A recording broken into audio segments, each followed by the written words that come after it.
আসসালামু আলাইকুম এভরিওয়ান, স্বাগতম জানাচ্ছি আমার চ্যানেলের আজকের ব্লগটি দেখার জন্য। আমি আল্লাহর রহমতে ভালো আছি, আশা করি আপনারাও সবাই ভালো আছেন। তো আজকে দেখুন আমি এই লাউটি রান্না করব। এইটুকু লাউ 70 টাকা নিয়েছে। তো লাউ দিয়ে চিংড়ি মাছ দিয়ে রান্না করব। আর এই শাকগুলো রান্না করব। এই শাকগুলোকে আমাদের দেশে বলে খুড্ডালের ডাল। আসলে এর অন্য নাম কি আমি তা জানি না।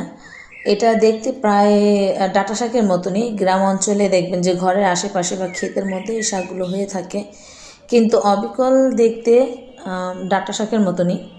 তবে আপনারা কিন্তু চাইলে এই শাকটা একটু ট্রাই করে দেখবেন। শাকটা কিন্তু খেতে আসলে অনেক মজার। এটা যদি রান্না করে না খান তাহলে বুঝতে পারবেন না।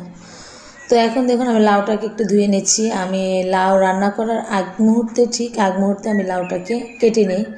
কারণ আমি অনেকে আছেন লাউ যারা কেটে ধুয়ে নেন, আসলে ওভাবে কিন্তু কেটে ধুয়ে নিলে লাউটা খেতে ভালো লাগে না। আপনারা এভাবে লাউ আগে ধুয়ে কেটে রান্না করবেন, দেখবেন যে লাউয়ের স্বাদটা কিন্তু খুব ভালো লাগে খেতে। এখন আমি চুলায় একটি প্যান বসিয়ে দিয়ে এর মধ্যে পেঁয়াজ রসুন দিয়ে দিব। এখন পেঁয়াজ রসুনটাকে আমি একটু টেলে নিয়েছি ডালটা রান্না করার জন্য। ডালটা আমি আগেই চুলায় বসিয়ে দিয়েছিলাম। তো এখন ডালটাকে আমি বাগার দিয়ে নিলাম। ডালের মধ্যে দিয়ে দিলাম ধনিয়া পাতা, দিয়ে আমি আর একটু ডালটাকে বলক এনে নেব। তো আমার ডালটা কিন্তু এখন হয়ে গেছে, আমি ডালটাকে নামিয়ে নিলাম। তো পাশে আরেকটি কড়াই বসিয়ে দিয়ে এটার মধ্যে আমি পেঁয়াজ রসুন এবং কাঁচামরিচ দিয়ে একটু ভেজে নেব, কারণ এটার মধ্যে আমি এখন শাক রান্না করব।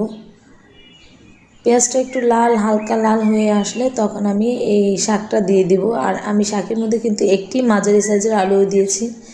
আলু না দিলে আমার কাছে শাক যেন কেমন লাগে, খেতে ভালো লাগে না। কেমন জানি মনে হয় যে শাকের মধ্যে কোনো মসৃণতা থাকে না। এর জন্য শাকের মধ্যে দেখবেন যে আলু ব্যবহার করলে শাকটা কিন্তু নরম হয় আর খেতেও ভালো লাগে। তো আজকে আমার গলাটা কিন্তু খুব সমস্যা করছে, একটু ঠান্ডার প্রবলেম আছে যার কারণে। তো আমার শাকটা কিন্তু হয়ে গেছে, আমি শাকটাকে নামিয়ে নিলাম।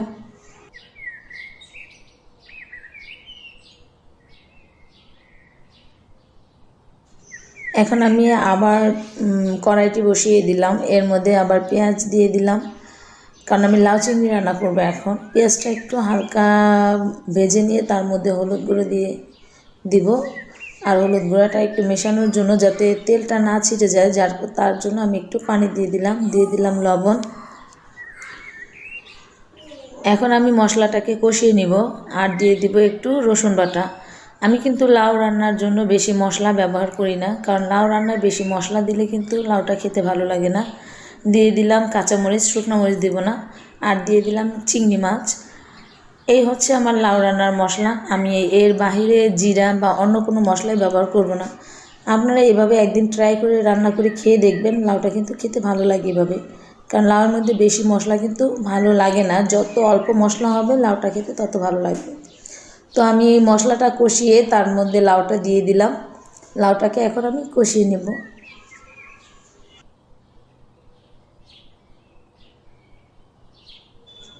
এই তো দেখুন লাউটা কিন্তু আমি এখন একটু নেড়েচেড়ে দিয়ে ঢেকে দেব। তো দেখুন লাউটা কিন্তু আমি মাঝে 2-3 বার করে নেড়ে দিয়েছিলাম। আর এখন লাউটা কিন্তু সেদ্ধ হয়ে গেছে, লাউ রান্নাটা আমার হয়ে গেছে। আমি কিন্তু এর মাঝে আরও 2 বার এই লাউটাকে নেড়ে চেড়ে দিয়েছিলাম এবং গরম পানি দিয়ে দিয়েছিলাম, এটা আর কি দেখাতে পারিনি। তো দেখুন এখন কিন্তু আমার লাউটা হয়ে গেছে। এখন আমি ধনিয়া পাতা দিয়ে দিলাম, দিয়ে আমি আরেকটু 2-3 মিনিটের জন্য এটাকে ঢেকে দিব, যাতে ধনিয়া পাতার ফ্লেভারটা একটু ছড়ায় এর জন্য। তো আমার লাউ রান্নাটা কিন্তু কমপ্লিট। তো লাউ রান্না শেষে অনেকগুলো টমেটো ছিল, তো টমেটোগুলো নষ্ট হয়ে যাচ্ছে। এগুলোকে আমি কেটে হালকা ভাপ দিয়ে এগুলোকে ফ্রিজে রেখে দিব, কারণ এটা চাইলে ভাপ দিয়ে রাখলে যখন ইচ্ছা তখন এটা বের করে তরকারি রান্না করা যায়, আবার বের করে ব্লেন্ডার করে সস তৈরি করা যায়। এর জন্য আমি এইভাবে বেশিরভাগ টমেটোগুলো ডিপে রেখে দিই। যখন খেতে ইচ্ছা করে সস বের করে সাথে সাথে বানালে মনে হবে যে তাজা সসই খাচ্ছি, খুবই ভালো লাগে।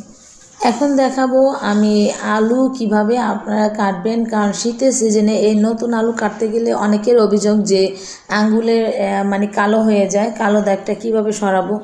তো আমি মনে করি আমি যেই মানে পদ্ধতিটা ব্যবহার করি, আপনারা যদি এরকমভাবে সেম কোয়ালিটি ব্যবহার করে আলুটাকে কাটেন তাহলে কখনোই হাত কালো হবে না।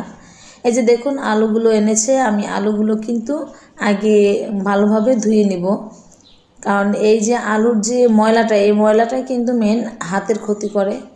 আর আর হাতটা দেখতেও কিন্তু খুব খারাপ লাগে, কালো দাগটা কিন্তু সহজে উঠতেও চায় না। তো এইভাবে করে আপনারা আলু এনে নতুন আলুটাকে সাথে সাথে যদি 2-3 বার করে ধুয়ে নেন,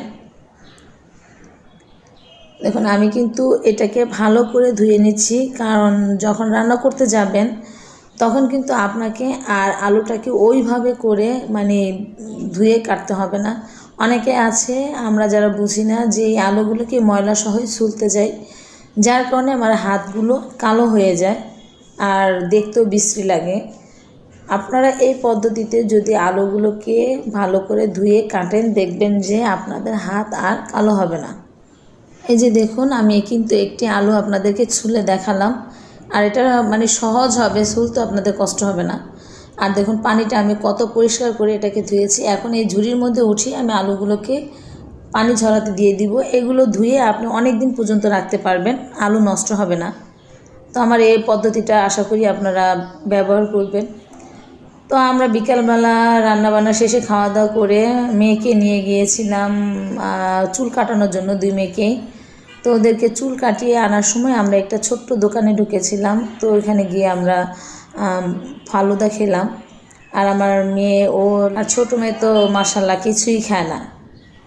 তো আমরা একটু হালকা পাতলা খাওয়া দাওয়া করে বাসায় চলে এসেছি। আর এই যে তালাটা দেখুন, গতদিন যে তালাটা ভেঙেছিল আজকে নতুন করে তালা লাগিয়ে দিয়ে গেছে।